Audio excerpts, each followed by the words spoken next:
'Tis the season to enjoy fresh crop that's just landed, and the Bolivians are here. So here's another one for you. Strap in for El Fuerte Bourbon. My name is Steve Layton, and I travel the world finding amazing and delicious coffee for you to drink at home. Some make coffee difficult to understand and complicated, but here it's my job to make it easy and fun, and tell you what's in my mug.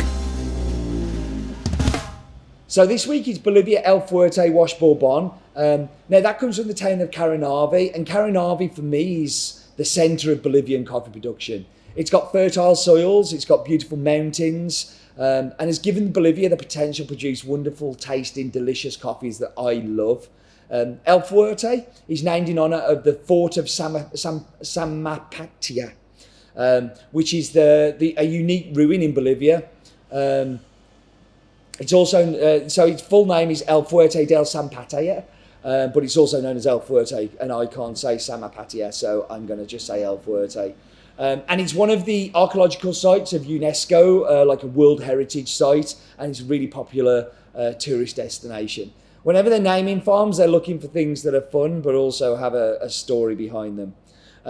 It was generally considered that this was a pre-Columbian religious site built by the Chane and pre-Inca culture. So both Incas and Chanes used to suffer raids from the Guarani warriors who invaded from time to time. Eventually the Guarani warriors conquered the plains and valleys of Santa Cruz and dominated the region.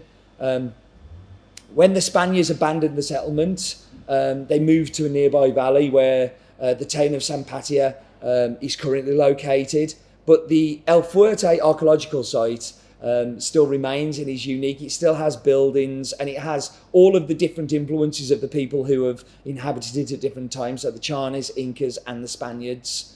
So it's owned by the Rodriguez family that own Buena Vista, which is a mill. And they used to source coffee from producers all over the area, and that was their job. They didn't have farms. But because of the decline of coffee production in the area, it put the economic viability of the mill at risk.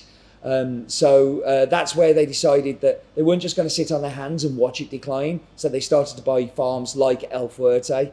And they also have Los Alicitas and they Don Carlos and all these other ones. And it's a model that's built on 3 pillars. So economic, social and environmental. And it's really important for them that they kind of look after all of those things. It's also introducing work into the area for people. As they saw their farms fail, you know, they've employed farm managers, they've got people picking, they've got people looking after the lands. And they've also got people caring and harvesting, you know, processing the beans. And it's really meant that they've been able to take control of their own destiny.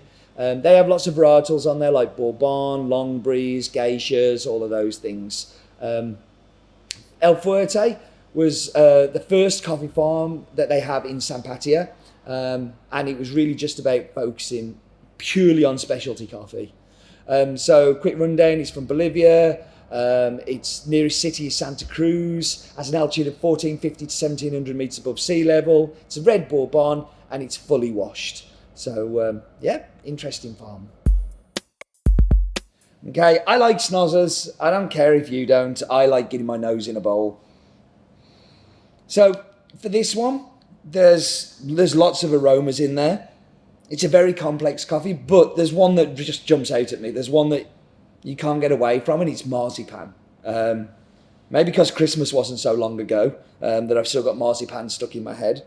But it really does smell of marzipan. It's super sweet. Try it at home. So this week I thought I'd talk about something that's really nothing to do with this coffee, but it's to talk about coffee roasting. And I'm going to talk about endothermic and exothermic reactions. Endothermic is something that happens during the warm-up stage. So during the initial parts of the roast, you're applying lots of heat, and the bean is sucking up all of the heat and making moisture come out of the bean and to dry it out.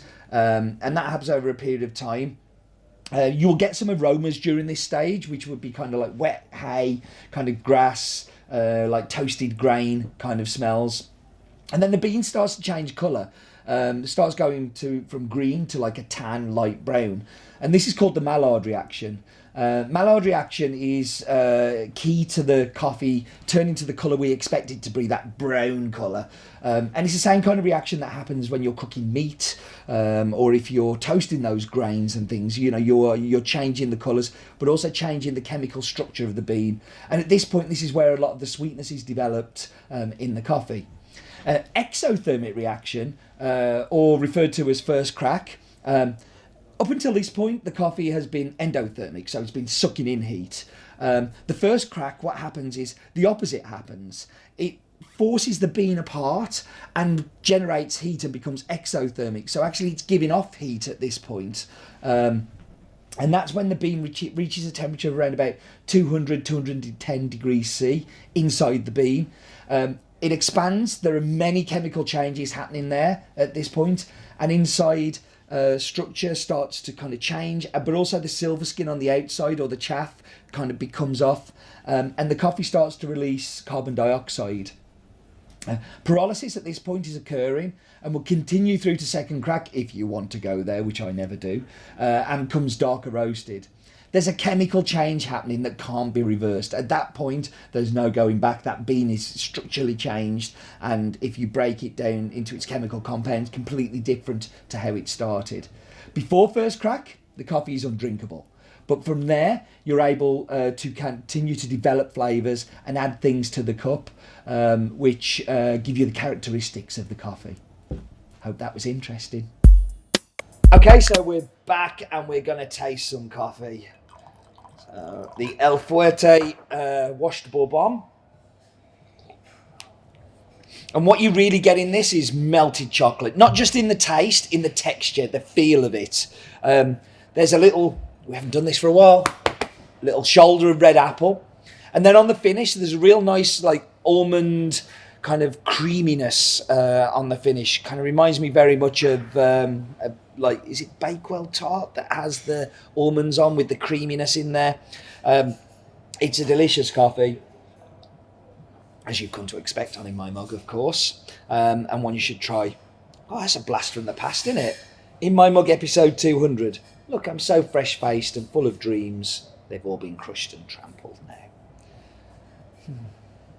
Thank you for joining me. Please do come back again so I can have more dreams. And do remember, life is too short for bad coffee.